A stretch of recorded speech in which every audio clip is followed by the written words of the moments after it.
graça, paz e misericórdia da parte de nosso Senhor Jesus Cristo, seguindo para a parte 2 da nossa lição da Escola Dominical, a lição de número 7, Cristo é a nossa reconciliação com Deus. Nós já havíamos falado na primeira parte sobre as diferenças e explicado como se processa essas diferenças entre o povo judeu e o povo gentil.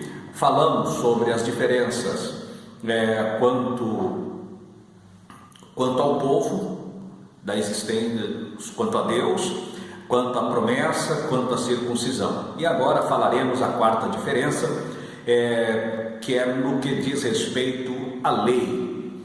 O povo de Israel tinha na sua concepção a existência da lei como um dos grandes pontos de diferença para as demais nações, para os demais povos, para as demais gentes, daí, ou seja, para os gentios. A questão da lei. A lei consistia em 613 mitzvot, ou seja, 613 mandamentos. Na verdade, segundo o Talmud, são 611 da lei ao povo e mais 2 dito de Deus diretamente a Moisés, fechando em 613 mandamentos, dos quais 365 mandamentos consiste em proibições, ou seja, não faça, e 248 mandamentos chamados positivos, ou seja, faça. Então essa ordenança, segundo alguns, ela corresponde ao número de ossos do corpo humano, e eles trazem esta ordenança, segundo a Torá Moshe, ou a lei de Moisés, nós temos esses 613 mandamentos. E o que acontece? Esta era uma prerrogativa do povo judeu a respeito da lei, que havia uma lei do Deus a quem eles pertencem. Este Deus a quem eles pertencem deu através de Moisés uma lei para que o povo cumprisse, para que pudesse então se apresentar como o povo desse Deus tão poderoso, tão glorioso como é o nosso Deus eterno, o nosso grande Deus Yahvé. Mas o que acontece hoje para conosco, para com os demais povos? Lá no livro do Evangelho, segundo escreveu Lucas, no capítulo 4, nós encontramos no princípio do ministério do Senhor Jesus Cristo, eu estarei lendo aqui, versículo 17 em Lucas a seguir. E foi-lhe dado o livro do profeta Isaías, e quando abriu o livro, achou o lugar em que estava escrito: O Espírito do Senhor é sobre mim, pois que me ungiu para evangelizar os pobres, enviou-me a curar os quebrantados de coração, a pregar liberdade aos cativos, a restaurar a vista aos cegos, e pôr em liberdade os oprimidos, a anunciar o ano aceitável do Senhor. E cerrando o livro, tornando a dar ao ministro, assentou-se, e os olhos de todos na sinagoga estavam fitos nele. Isso aqui aconteceu na cidade de Nazaré. Ele chega na cidade de Nazaré, onde fora criado, e ali foi-lhe dado um livro no dia de sábado para fazer a leitura, o rolo do livro do profeta Isaías. Ele lê Isaías 61, versículos 1 e 2, ele lê dizendo concernente ao Messias. Ele fala na sequência que esta profecia acabara de cumprir diante dos olhos daqueles que ali estavam e que o ouviam. Então o Senhor Jesus, no lugar da lei, que fora dada a Israel, o Senhor Jesus trouxe as boas novas, o Evangelho. Evangelho significa boas novas. Hoje nós temos as boas novas de salvação, não a lei que Moisés foi exclusiva para o povo de Israel. O Evangelho ele veio a todas as nações, inclusive para Israel, as boas novas da salvação. E nós encontramos ali no Sermão da Montanha, onde Mateus ele registra em 3 capítulos, capítulos 5, 6 e 7, ele relata ali o Sermão da Montanha, que é uma base do Evangelho, que é a base da igreja, o ensinamento para a igreja, que podemos dizer que seria a lei do Novo Testamento, os fundamentos da salvação, da crença, da nossa observância e vida, está mostrada, fundamentada no Sermão da Montanha, relatado ali em Mateus capítulo 5 até o 7. Então, esse é o quarto ponto no tocante à lei. E nós vimos que vem então o Evangelho. O quinto ponto de diferença entre os dois povos para o judeu está concernente à cidade de Jerusalém. Olha, a cidade de Jerusalém é um diferencial para o povo de Israel. Jerusalém, a sua história, ela se remonta lá no Gênesis, no capítulo 14, quando nós vemos que quando Abraão ele volta da matança dos reis, daquela batalha para salvar o seu sobrinho Ló, então ele é recebido, vem ao encontro dele um homem chamado Melquisedeque, que era então rei de Salém, e dá a Abraão ali, trazendo a Abraão pão e vinho, que é a primeira, que é uma das tipologias da Santa Ceia do Senhor Jesus, instituída na Nova Aliança. Nós vimos Melquisedeque trazendo a Abraão pão e vinho, e Abraão então paga-lhe, dá-lhe o dízimo de tudo, reconhecendo a autoridade espiritual que repousava sobre Melquisedeque. Não falaremos sobre Melquisedeque, a questão Melquisedeque, em razão da exiguidade do tempo e sair fora do assunto.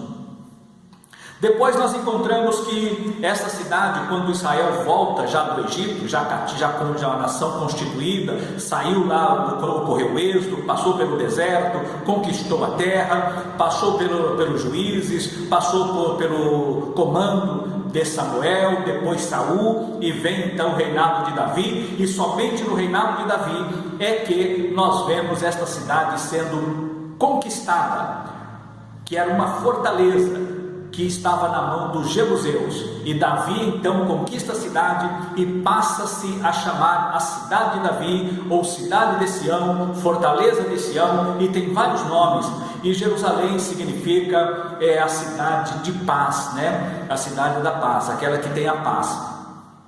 E agora, esta cidade, o que a Bíblia nos diz a respeito dela?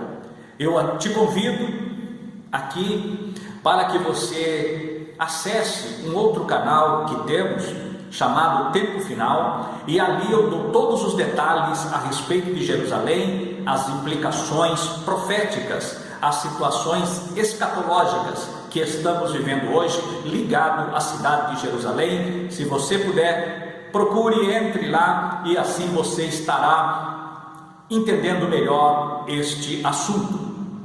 Paremos aqui.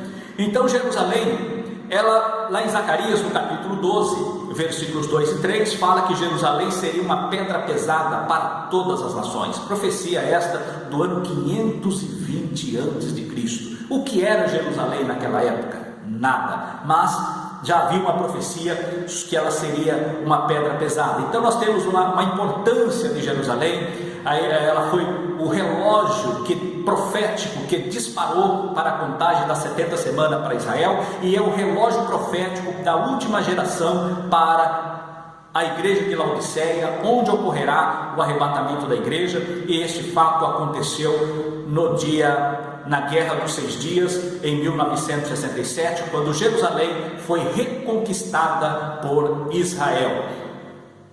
Então temos aqui, mas o que a Bíblia fala sobre Jerusalém?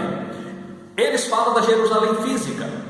Mas agora, em Gálatas, no capítulo 4, do versículo 19 até o 31, não estarei lendo, mas estarei citando apenas esse texto, que Paulo ele faz uma alegoria entre Sara e Agar, dizendo que Agar ela representa o monte da Arábia, o monte Sinai, onde fora proferida a lei para os filhos de Israel, e que aquela Jerusalém terrena onde eles estavam, ela tipificava Agar, que era escrava, juntamente ela representava a escrava, e que a Jerusalém terrena ela é escrava juntamente com seus filhos, na ocasião que Paulo escreve a carta aos Gálatas, e dizendo que a igreja, para aqueles que têm Jesus Cristo, o Messias, ele tem uma Jerusalém celestial.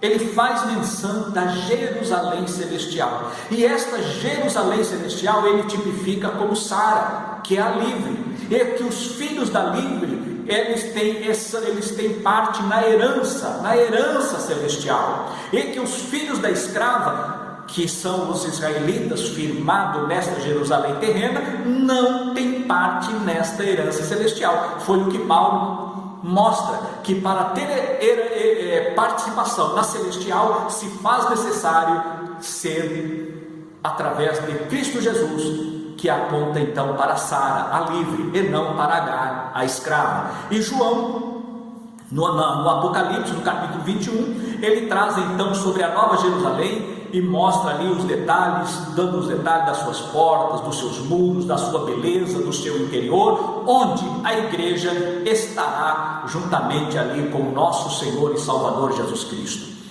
Pois bem, o outro ponto que nós encontramos que o povo de Israel aponta também na época e ainda hoje como separação seria o templo.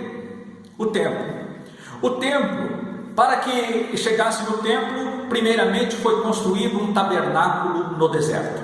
O tabernáculo foi construído no deserto, que Deus chama Moisés até o monte, e lá Deus dá uma visão para Moisés e dá a planta do tabernáculo, dá os detalhes, o memorial. Deus deu a planta a Moisés e o memorial descritivo da obra. Os engenheiros sabem disso, que para construir uma casa, além da planta, você precisa também, o engenheiro ele precisa apresentar um memorial descritivo. O que é o memorial descritivo? O material que será utilizado para a edificação daquela obra. Então Deus deu a planta a Moisés, Deus deu um memorial descritivo para Moisés, e Deus deu os nomes das pessoas, que foi Bezalel e Aholiabe, os mestres, que Deus havia capacitado de sabedoria, espírito de invenção, para trabalhar o ouro, para trabalhar o metal, para criar invenções, para fazer as obras de artifício que era necessário, a habilidade que Deus capacitou a Bezalel, a Aholiabe e também mulheres, para que fizessem os bordados, para que trabalhasse com tecido, para que trabalhasse com a tinta, para que pudesse então edificar aquele tabernáculo no deserto. E assim foi feito. E depois desse tabernáculo construído, a glória de Deus foi manifesta nele, mostrando a aceitação de Deus para aquela obra. E após estarem na terra, Davi vem o desejo de construir um templo, e Deus então fala para ele, quando o profeta Natã ouve e diz: faça, porque Deus é contigo. Mas à noite Deus vem e fala com o profeta que ele não pediu templo para Davi, mas no entanto o filho de Davi construiria um templo que levasse o nome, até porque Davi era um homem de sangue que havia derramado muito sangue na presença de Deus. Porém, Deus deu a ele a capacidade intelectual para que ele fizesse a planta do templo, para que ele fizesse um memorial descritivo, para que ele pudesse o material, o cálculo de tudo que ia para o templo. Então ele passa a planta, passa o modelo, ele passa os detalhes do templo todinho para Salomão. E Salomão então, que foi quem sucedeu Davi, que faz a construção do templo. E o templo, uma vez edificado, quando Davi fala, Nesta mesma visão, Deus fala com Davi e Deus assume um compromisso que da sua casa viria então o Messias. E após Davi, Salomão edifica o templo é consagrado, o templo então, a glória de Deus é manifesta no templo. Mas e na nova aliança? Esse templo, uma vez por ano, o sumo sacerdote entrava nele para poder prestar sacrifícios, mas sacrifício de animais. Na nova aliança, o que nós aprendemos lá em Hebreus, no capítulo 9 e no versículo 7, é que o Senhor Jesus, como único e verdadeiro sacerdote, ele adentra não nesse tabernáculo feito por mãos humanas, mas ele entra no mesmo céu, no verdadeiro tabernáculo, não com sangue de animais, mas com o seu próprio sangue. Ele entra e apresenta um único sacrifício para a redenção dos pecados e assim salvar o homem.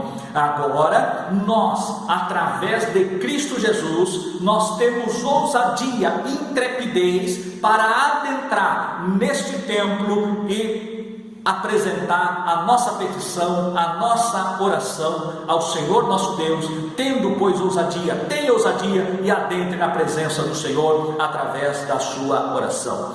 E por fim, a última diferença que havia entre o povo judeu e a igreja era o Messias, a esperança do Messias. E até hoje ninguém vai entender essa causa judaico-palestina, ninguém vai entender se não compreender o que é o judaísmo, o que é a lei judaica. Essa lei foi como uma couraça de aço que moldou o coração do judeu para que guardasse eles na esperança. Eles não se acabaram, eles não se deixaram morrer, não se entregaram às perseguições, em razão da esperança do Messias. Esta foi a grande esperança de Israel que eles guardaram com o Messias. E nós vamos mostrar aqui em João, no Evangelho segundo escreveu João, no capítulo 1, nós temos logo nos primeiros versículos: no princípio era o verbo estava com Deus e o verbo era Deus. Estava no princípio com Deus. Todas as coisas foram feitas por Ele, e sem Ele nada do que foi feito se fez. Nele estava a vida, e a vida era a luz dos homens, e a luz resplandece nas trevas, e as trevas não o compreenderam. Versículo 11: veio para o que era seu, e os seus não o receberam. Mas a todos quantos o receberam, deu-lhes o poder de serem feitos filhos de Deus, aos que creem no seu nome, os quais não nasceram do sangue, nem da vontade da carne, nem da vontade do homem, mas de Deus. Então, aqui está mostrando a filiação espiritual. Jesus veio para nos reconciliar novamente com Deus. Assim acabou, ele veio para acabar com aquela diferença. Ele trouxe, então, acabou com a inimizade que havia entre o homem e Deus, a inimizade que havia entre os gentios e o novo homem. Ele trouxe a paz e por fim ele nos reconciliou com Deus através do seu corpo. Jesus, ele foi morto lá na cruz do Calvário. A Bíblia diz que ele fez-se maldição por nós. Fez-se o Senhor maldição por nós. Porém, a maldição que pesava sobre o homem, o Senhor Jesus tomou sobre si, e somos hoje abençoados. O Messias que o povo de Israel não recebeu, nós recebemos. E o que acontecia com o sacerdote? Todo ano, o sacerdote ele apresentava o seu sacrifício para o povo, apresentava por si, pela sua casa. Ele se banhava, entrava no lugar santo, ali ele ministrava no lugar santo, e o povo de Israel do lado de fora. E lá, quando ele se banhava, ele vestia as suas vestes de glória. E ele saía do lado do tabernáculo, vestido com a veste de glória, e todo Israel rejubilava quando via o sumo sacerdote no Yom Kippur, no dia da expiação, uma vez por ano, e que ele saía. Então o povo glorificava a Deus, porque o sacrifício havia sido aceito. O Senhor Jesus, espiritualmente, ele veio na terra, morreu como um cordeiro, ressuscitou e está à direita do Pai. Ele voltará e levará a sua igreja, arrebatará a sua igreja. Começará o período tribulacional. No meio da tribulação, o Senhor Jesus virá com poder e glória. No final dessa tribulação, virá com poder e grande glória. Porque no meio haverá o rompimento da aliança entre Israel e o anticristo. Israel será oprimido. Jerusalém, a pedra pesada, será mais uma vez diante das nações. E neste tempo, o Senhor Jesus descerá com a igreja.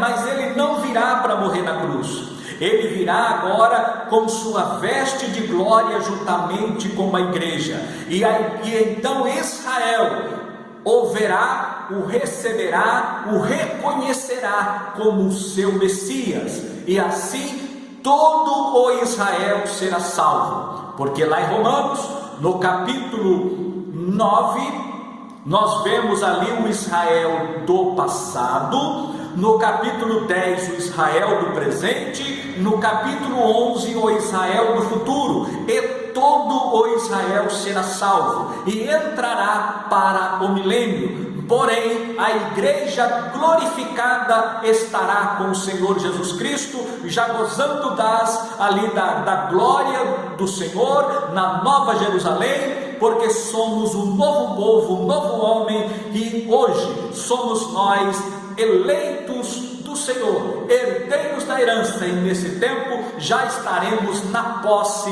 da herança que o Senhor prometeu a todos nós. Que Deus abençoe você. Até o próximo vídeo, sabendo que o Senhor Jesus em breve voltará para buscar a sua noiva, para buscar a sua igreja, da qual você faz parte. Você não tem um Deus, é esse grande Deus que te tem como servo. Você é servo dele, porque fomos comprados, resgatados por bom preço. Que Deus abençoe você e a sua família, em nome de Jesus, e até a próxima lição.